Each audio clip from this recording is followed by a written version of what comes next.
Hey Rollers! This episode of Quid Pro Roll is brought to you by Alchemy RPG, the world's first virtual tabletop built specifically for cinematic immersion and theater of the mind gameplay. Their scene-based structure and dynamic audio integration empowers game masters and players to tell incredible stories together with animated environments, ambient sound, and multiple integrated TTRPG systems. The folks at Alchemy created it because they love role-playing games, but were frustrated with the tools available for bringing their games online. Role-playing isn't about staring at tokens on a tactical grid. It's about creating a shared imaginative space full of authenticity, inclusion, and creativity. Alchemy allows you to do just that, no matter where you are. Backed and partnered with indie tabletop giants such as Chepiku, Hitpoint Press, and Loot Tavern, Alchemy is the future of online virtual tabletops. Check the link in our show notes to sign up for a free 14-day trial, then $8 a month or $88 for the whole year. Less a month than the price of a resealable half-pound bulk bag of cereal marshmallows. Check it out. Hey listener, it's me, zero-time all-star Trevor May from MCA Media, the ultimate destination for discussions about tech, gaming, content creation, and everything in between. I just wanted to pop in and let you know two very important things. One, you smell incredible today. Two, the May Contain Action Network now has an ever-expanding catalog of great shows, like the D&D-centric Forgotten Pass, Goblins and Growlers, and Quid Pro Roll, or the phenomenal Fortnite podcast Invaulted, hosted by Squatting Dog. Give them a listen, level up your podcast game, and have some fun. Shows are linked in the show notes. What did he have to say about Dungeons and Dragons?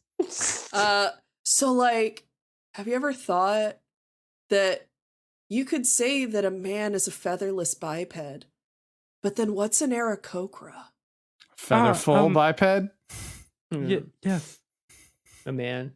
But does that mean an Aarakocra is not a man?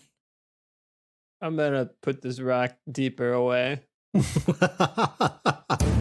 This is Quid Pro Roll, a fantasy live play adventure where a party of unlikely heroes embark on a quest to bring dragons back to their world.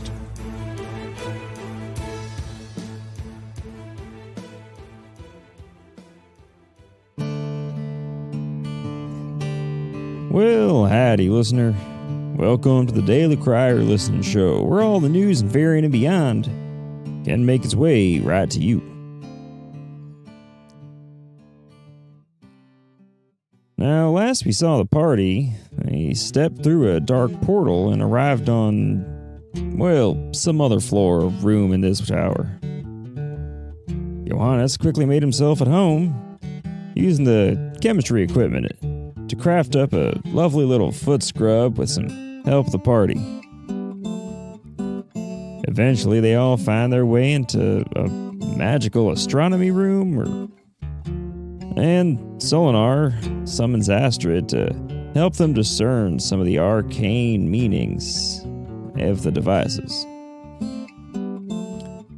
Though none were prepared for what they found in the next room, hung above the fireplace, least of all Astrid. The days are filling up, and the wind is changing. I wonder. Anyways, y'all take care now.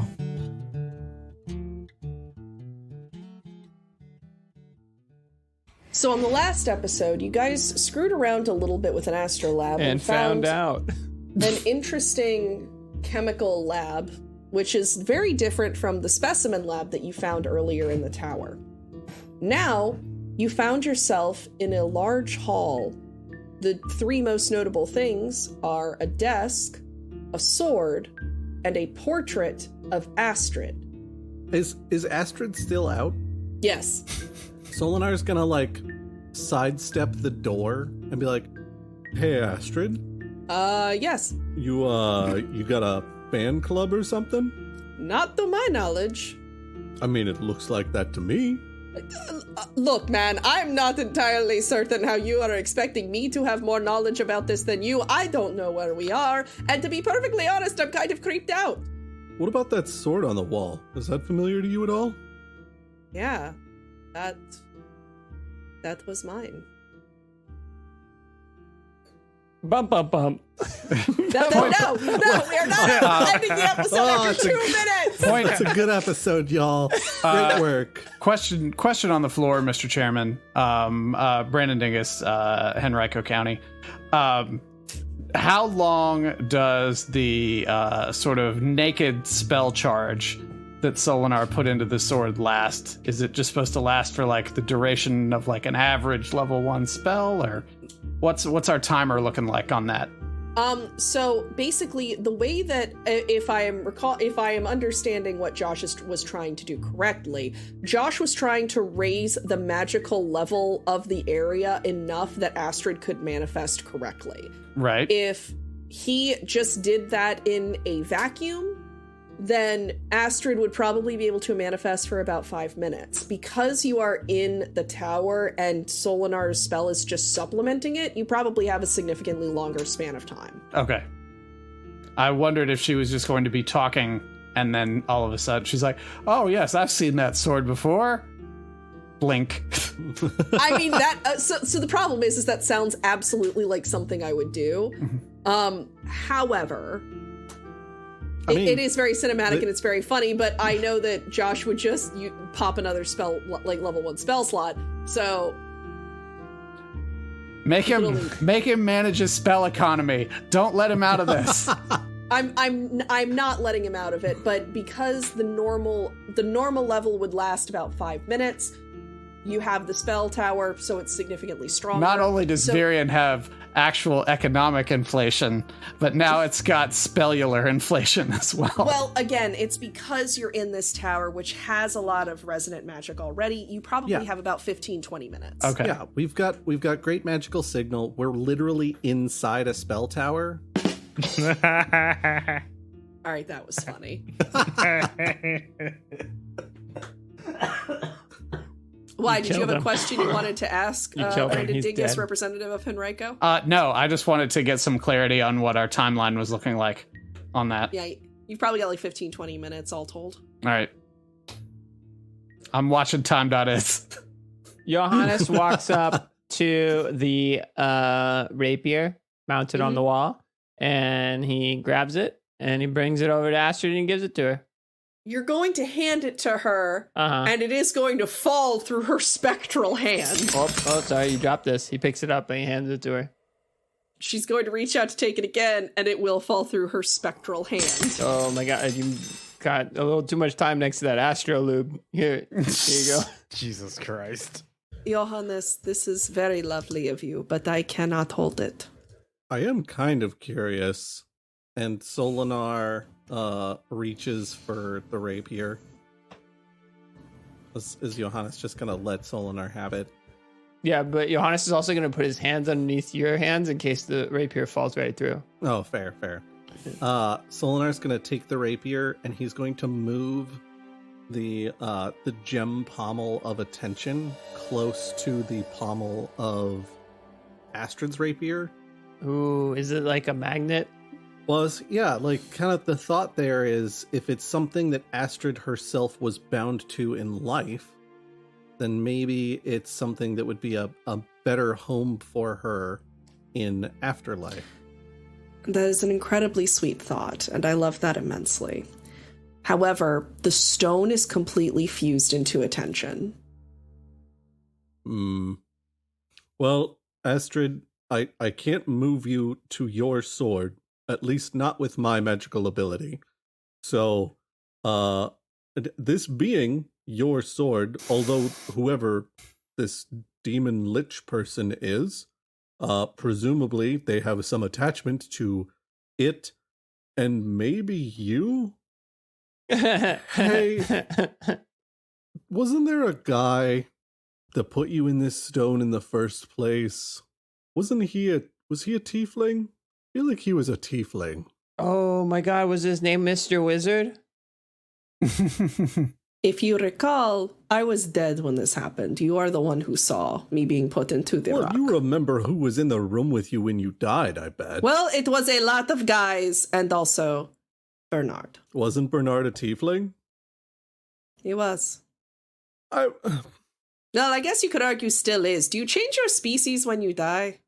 Well, that depends on if you're Wait. reincarnated. Wait. I know who will have an answer. I pull out the stone. So do you ever think about how when we die, we become the earth? So we're really not all humanoids. We're earthanoids. Oh, I think about that a lot. Yeah, the answer is yes, Astrid. But he died. You saw it. Well, okay, maybe? I don't know what happened after I came through. It's possible someone came by a day or two later and resurrected him. We have that kind of magic. It's real. Who would have come into that abandoned place and resurrected a dead tiefling? Moonsey exists in this world, okay? What would the Moonsey have done? I don't know. Moonsey is a being of mysterious and advanced power. The sorts of things that could happen here are well beyond my reckoning. I'm just saying it's not impossible. Listen. I'm not willing to roll the dice on this because it's entirely possible that the whole reason that this particular lich demon is obsessed with you is because they saw Bernard and they were like, oh, he did some powerful magic in this room. I just gotta find that sick magical stone. But it was too late because I took it. Like, I don't know. I'm just saying it's a possibility. If you could be alert for signs that this may be your long-lost bow, but literally centuries later. Solinar, he died. Liches don't die. That's He kind wasn't of the a point. lich. Yeah, but at the point you knew him and I saw him, yes. Yeah, he died when I died. He didn't have additional time to do a dark ritual. What if the dark ritual was already done? What do you think he was doing without me knowing? Isn't becoming a lich like a really terrible, horrifying thing that involves murdering a bunch of people? What if there was like a way that he already did it and it was set to turn him into the lich when he died? Is that how that works? I don't know. Ask the stone. Johannes, ask the stone if that's how that works. Johannes holds up the stone. You know, if you think about it, liches are just magic zombies. If the world was broken into things like stat blocks, they shouldn't have a much bigger and more powerful stat block than a zombie with a magic wand. I think the stone's broken. Johannes puts it back in his bag. I think we should ask the stone more questions. Okay. More frequently. In that Why case, are you doing this to me? Johannes takes the stone back out. What do you think would be your favorite question, Stone? Honestly, the best question is the one that's actually asked. Yeah, Johannes puts it back in his bag. Well, I don't know who this guy is, for sure. I have a theory now, but I don't know for sure. What I do know for sure is he has your sword. And, Correction, we have my sword. well, that's what I was going to ask, is do you think it makes more sense for this guy, who's clearly some sort of fanboy, to have your sword, or for us to hang on to it since you are actually with us? I would deeply appreciate you never calling it a fanboy thing ever again, because that creeps me out immensely. But yes, we should take... When is a magical sword not useful? Is your sword magical too? Of course my sword is magical. Do you think that Astrid Shireen of the Shireen family would have a mundane sword? Maybe? Let's ask. Wait. am We can offended. ask the rock. We can take the rock out. Oh no. When you get right down to it, isn't everything in the world kind of magical? Whoa. I love this rock. I put the rock away. Yeah, I could see you having a non-magical... I mean, I had a non-magical sword before we met. But I'm better than you. Well, hold on.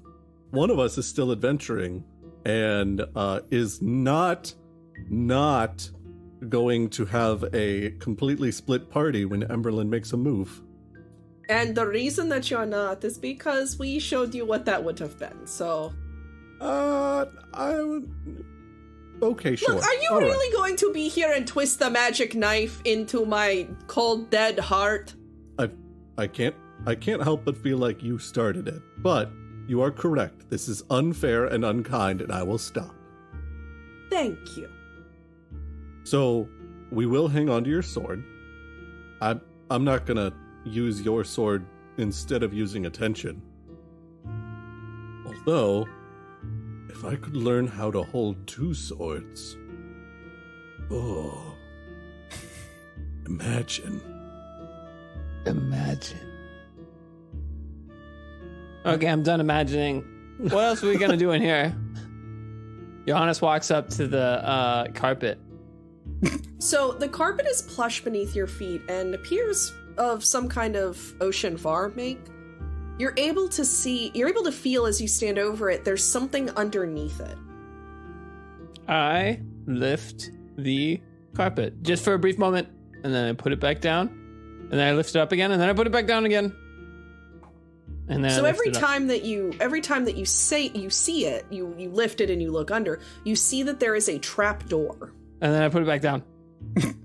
Oh my gosh. Did you guys see that? The trap door? Johannes turned and he's like, that door was trapped. We should look at these books. Okay. Johannes walks over to the books.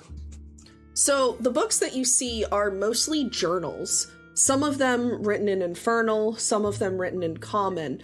All of them including things like pressed leaves, scraps of fabric, drawn diagrams. It's not so far that one would call it a scrapbook, but it's very clearly is integrating material pieces into its notes. You said that there was one that was open on the table? Yes. I'd like to look at that. It's written in Infernal, so... Hey, Astrid. Yes? I think we've got more Infernal over here. Did you just summon me to be a translator?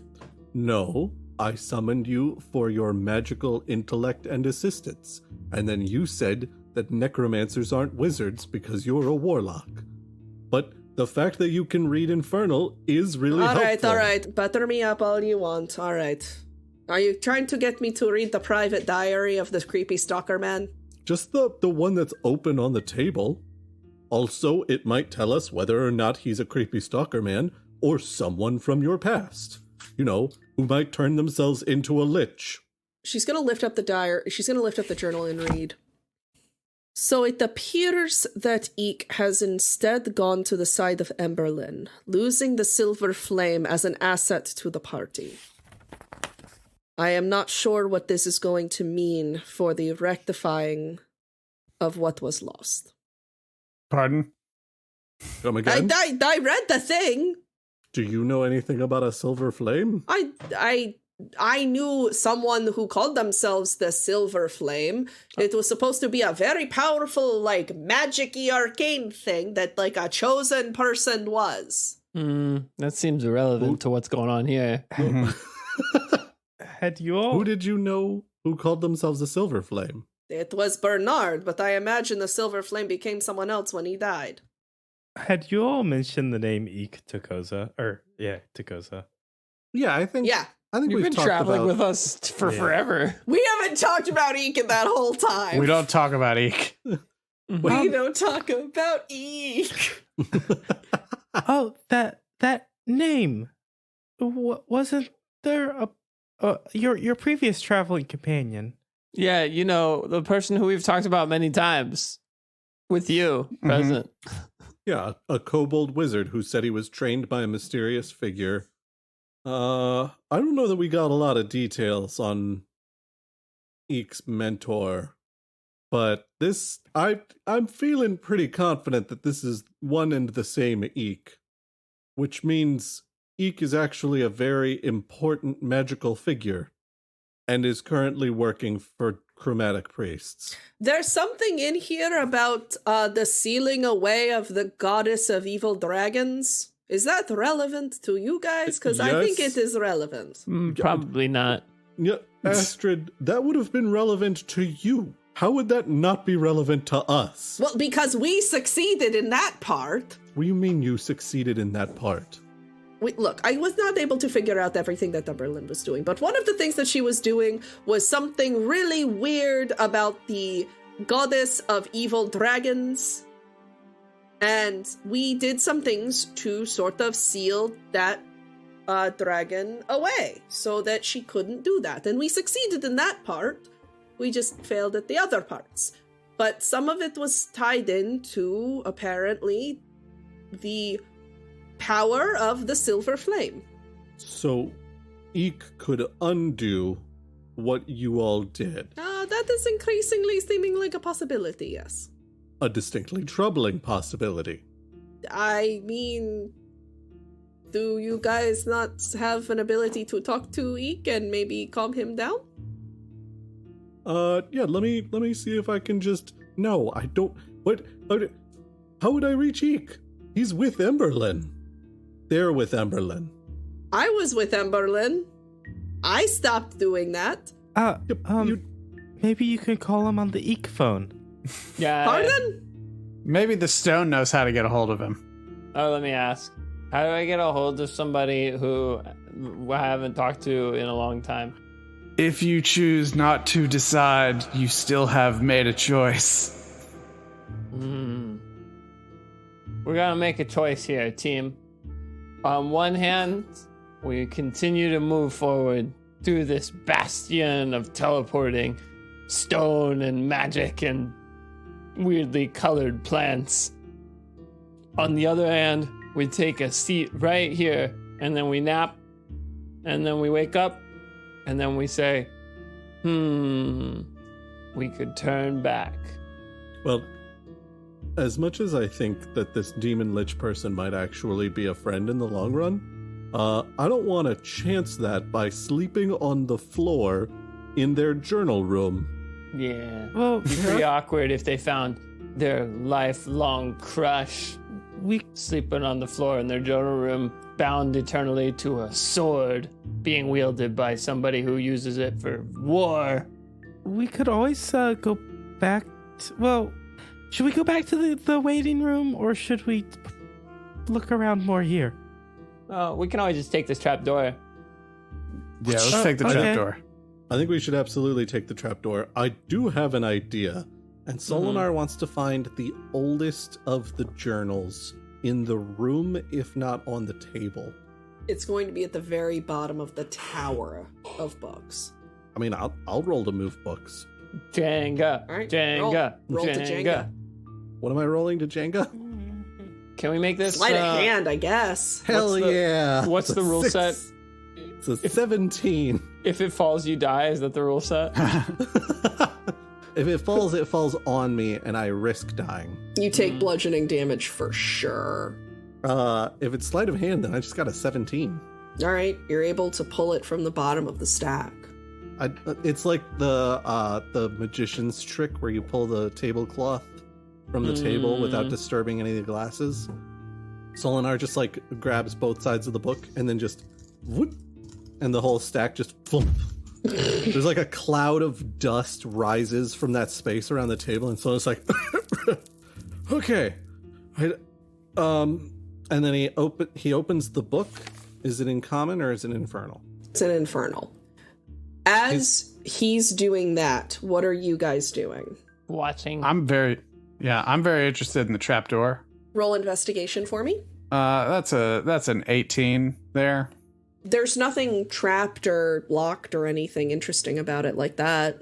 All right, so it is just, in fact, a door. Sometimes a door is just a door. I open the door. Now it's a jar. God.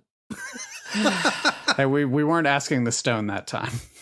So you lift the trap door and find a ladder leading down. Okay. The room that you enter into appears to be some kind of personal chamber. The bed is covered in a rich dark blue bedspread, and like various types and sizes of furs. A large reading chair is angled near a cold fireplace. A bottle of wine and a silver chalice are left on a small round side table beside it. So guys, there's something down here. Looks like some interesting stuff. Anybody want to come down here, be my exploration buddy? Johannes pops his head over the edge.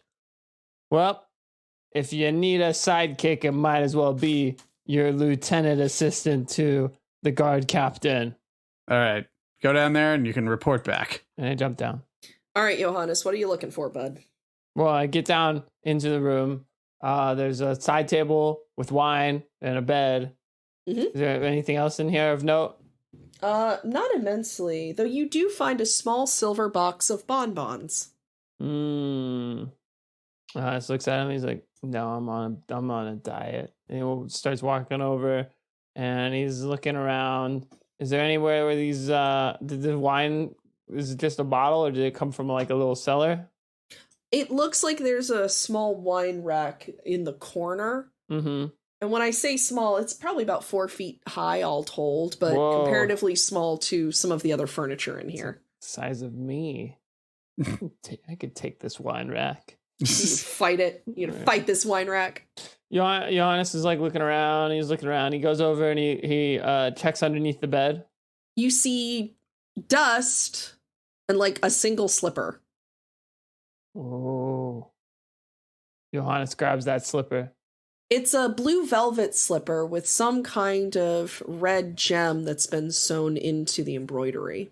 Mm-hmm. Johannes is like, well, we need to find you a pair. You're all lonely.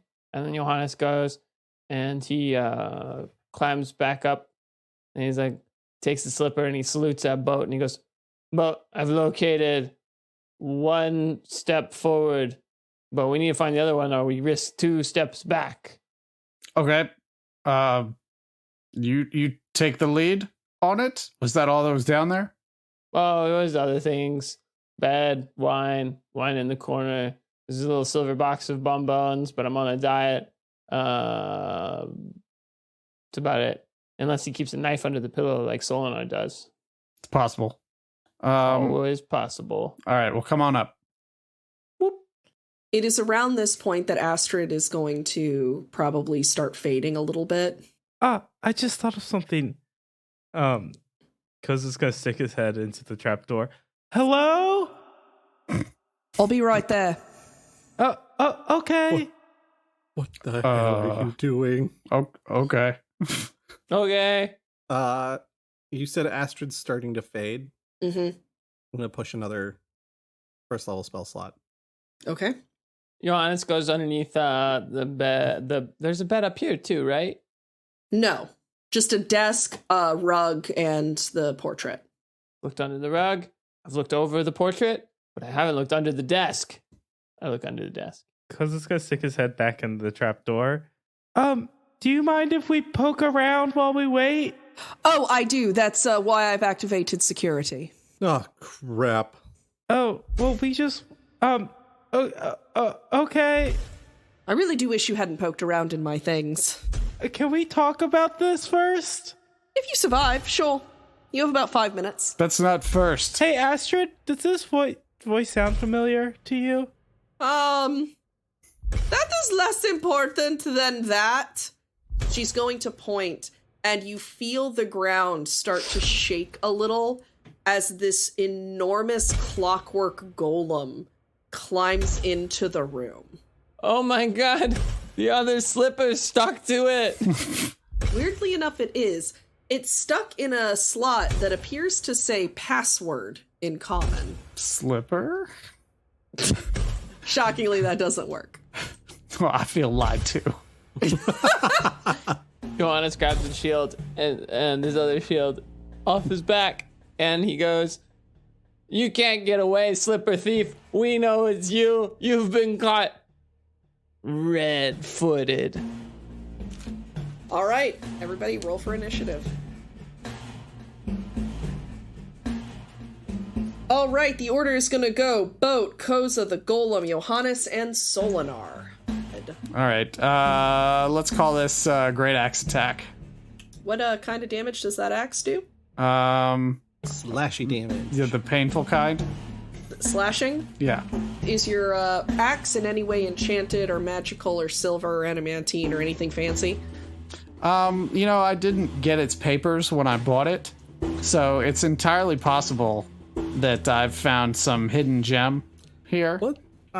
Was this or was this not the axe of like uncontrolled rage or something like that? No, he kept that one in the back, like in his pack. He wasn't using that one. Yeah. That's right. Okay. But unfortunately, it does appear that you do not do damage to it, despite getting a good hit in on it. If that's the case, then I am going to step away and not use my unarmed attack bonus action. Yeah, don't punch the rock. All right, Koza. Koza is going to. This is like an automaton, right? Yes, Okay. it is a construct. So noticeably non-organic materials. Yes. These sort of things that are not weak to our friends, the mushrooms. Our friends, the mushrooms. A combat guide by Koza. For now, Koza is going to cast Chalet and give it the old bonk. All right, give him that bonk. Roll for bonking. Yeah, so that is going to be a 9 damage. 9 bonk damage. All right, you do 9 bonking. Just when the audience thought that there was no one else to ship Koza with. The golem is going to turn and attack both Koza and Boat respectively, each with a swing of its big, not meaty fists. All right, so It just does X arms and then the fists come down in opposite directions to like backhand both of them. Excitingly for Koza, the monster crit failed on him to attack Boat. That is going to be 23 damage. Okay, I can take that. All right, that is going to move us to Johannes. Johannes goes into a crouch, grabs both of his shields, and he starts running forward. And he goes, "Boat, toss me your axe." Here you go. He grabs it, and he starts running, and then he jumps up, and he goes, "Time to hack that password." And he takes an axe, and he hits the password. That's so funny. That's so stupid, and that's so funny. That means it worked. Big data. Smite hack. All right, what are you trying? Divine hacks. Are you trying to smite it in that spot, or are you trying to break it, doing like hitting it in its Nintendo 64 era glowing weak spot?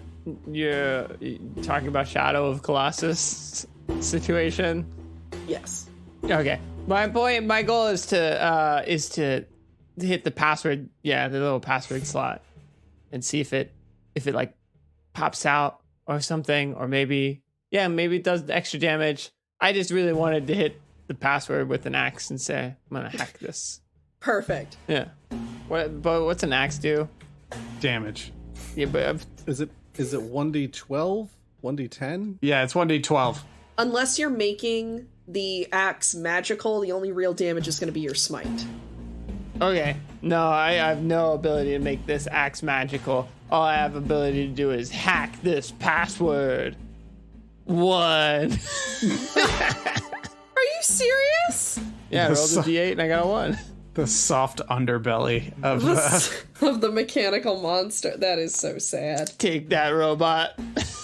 Boof. Get hacked. All right, Solinar. And then when Johanna swings it, the axe, it's the section just completely bounces off with no effect and then flies through the air, flipping until it comes right to rest at Boat's feet. Swing. All right, Solinar, that brings us to you. I have a mechanics question because I know Alon never looks at the spell book. Does Johannes have second level spells? I bet he does. I imagine so. Did you know that there is a paladin spell called Magic Weapon that for a bonus action and a second level spell slot, you can turn any weapon into a magic weapon? Man, I'm sure, one, that you're correct, and 2, that I probably have access to it, but I have not updated my spells I just wanted to throw that out there, in a long time. in case mechanically that would be helpful for Johannes. Going to Solinar's turn. I feel like Solinar's initiative is so bad because he's holding the Infernal book up so that Astrid can read it, like the first couple of pages, and then Koza's like, hello, and the voice is like, be right there, and Solinar's like, oh crap, and he's doing that thing where you're holding something and you're like, I need to put this down, but you don't want to just like drop it, and so you're kind of like turning, and then the table's all dirty. He doesn't want to just put it in a pile of dust, and he ends up like fumbling it for a moment, and then finally he puts the book down somewhere on the table, and then pulls attention out, and it's like, all right, Astrid, let's do this, and then charges into the fray. Wonderful. Go ahead and roll for whatever attack you're doing. He's gonna see if attention is effective with like a glancing blow first. Not right. trying to mess up the blade on that initial attack. Just crit. Double max. Does that include my sneak attack? I hope you roll all 1s, baby. Let's go. Been a minute since I looked at my sneak attack. I know, but all 1s on his damage. It's double max. Oh.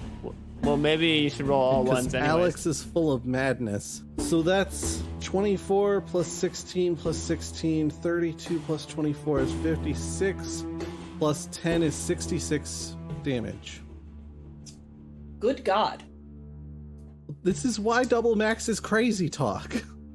Solinar has a max HP of 50 right now. If someone hit him with 66 damage, he would be immediately unconscious. All right. Brings us back to Boat. All right. Yeah, Boat's doing okay. So, looking at the clockwork creature there, does it have any like access panels or anything like that? It does have the password slot that Johannes tried to stab a axe into. I tried to hack it. But it's got a shoe in it, right? No, the Not shoe's next anymore, to it it. doesn't. Okay, he knocked the shoe out of it. What does the slot look like? It looks like maybe a 4 or 5 inch rectangular panel with a now broken slot cover. Okay, so it looks like it's a removable panel. It looks like a VHS slot. Oh, okay. Keeping it topical and relevant for the kids with my VHS references. Yeah. All right. So you got a VHS slot. What if we put both slippers in? Johannes holds up one slipper, and it makes this noise. Sounds an awful lot like a cork. No, it doesn't. It sounds like a glorious angel sound. It's weird how that glorious angel sound sounded like a cork. All angels are corks. Ack. Is it doing anything? Holding up the slipper? Yeah, is it resonating or something? Yeah, No. it sounds like this. I feel like that's what we were going for there. I'm certain it was. No. All right. Just I'm trying to decide what I want to do here.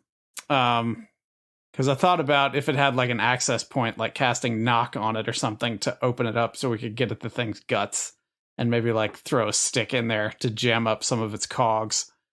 Roll investigation for me. Okay. Actually, a perception. That will be a 16. You are able to see a panel hatch on its chest where you could open it. I will cast knock on that panel chest. That will succeed, and the chest will fall open. Yeah. Knock is good for opening chests. What do we see in there as it falls open? A lot of gears and shifting stuff. You also see whirling through some, like, crystal or glass piping inside of it. This swirling, almost electric arcane energy that appears to be powering it. Okay. Can I... No, that would be an attack. I was going to say, maybe on my bonus action, you could let me throw something at it. I think if Brandon had attacked, then he'd be able to use his multi-attack for throwing things. But I think if you use knock's an action, right? Yeah, it's a spell. Yeah. So it would have to be a bonus action thing. Yeah, I think that throwing something with the intent to harm. Let's talk about what we mean by harm. Right? Are we talking about throwing something at somebody with the intent that it deals damage to them in sort of a step-by-step way? Like if they're at 60 hit points, I'm hoping to knock them down to like 55 or something like that. Or like there's the alternative interpretation where you can just throw something at somebody to kind of distract them or get their attention. If you are throwing it directly at the creature in an attempt to reduce its HP or like overall structural integrity, it's an attack. Even if I decide I wanted to throw like a rock into those gears, which I'm not attacking. If you are not attempting to reduce its HP and you are just attempting to gum up its gears, I will allow that as a bonus action for this particular instance.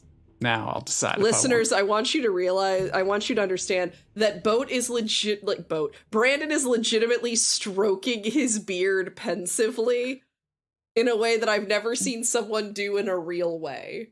I raised a question and I made my argument.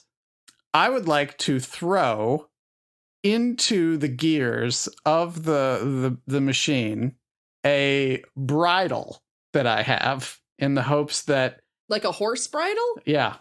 Continue. In the hopes that it gets all twisted around the gears and stuff. Roll. That would be a dirty 20 then. Gabe, make sure to leave this uncomfortable silence in the final cut of the episode. As the gears twist and turn, propelling this creature forward, your ditch effort of throwing a bridle into its gears, for the record, remove that from your inventory. You hear sputtering, clacking, and an electric sound as it begins to wind in the delicate machinations that make this thing move. It begins to crunch and grind and spark before stuttering to a silent fall. Well, silent until it hits the ground anyway. Then it's a loud sound. Mm-hmm. Alex is harumphing for anybody who can't see this. You killed this stupid monster. Yeah. You could have let me hack it. Since I've felled it, so you could say I'm the faller with the bride. Oh. Solinar is going to he's holding attention at the ready. And then on realizing that this mechanical creature is no longer moving, he gets a closer look at how the bridle's wrapped up in there, and he's like, "Oh, yep. Boat, you just derailed its turbo encabulator. That'll get you every time. That is an every time kind of thing. Mm-hmm. That is not an easy piece of machinery to dislodge." Oh, it's Fizzwitch. It's completely out of alignment now as well. Johannes, as you are, like, kind of coming down from the feeling of combat and your friends begin to joke around, you feel at the back of your neck an undead, infernal energy approaching the party. Energy so hot, so infernal. Just this energy never giving up. A door opens and a figure strides through, clapping appreciatively. "Oh, well done. That was brilliant. Was that horse tack?" Yes. Crap. Yes, it was. The figure that steps through the door is the emaciated undead figure that you saw. That the Mr. Wizard has arrived on the scene. He turns to you, his hands folded behind his back. He looks at the destroyed golem appreciatively and then back at you. "So what is it I can do for you?"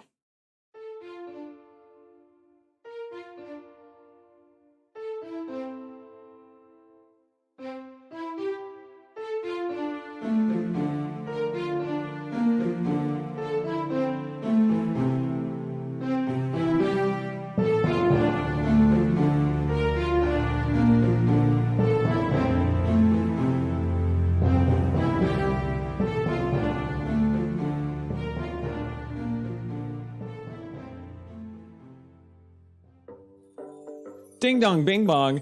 Who's bringing you this episode of Quid Pro Roll today? Well, it's the delightful people at our Patreon, including Kira Mays. Thank you so much. Marion Klatt, you are awesome. I'm like so grateful that you exist. Natalia Pearson, you're heckin' awesome. I like never seen a more awesome person. Olivia Latham, you're the best. Thank you. Sean Britton, I am in debt to you. I owe you a life debt and or a beer, your choice.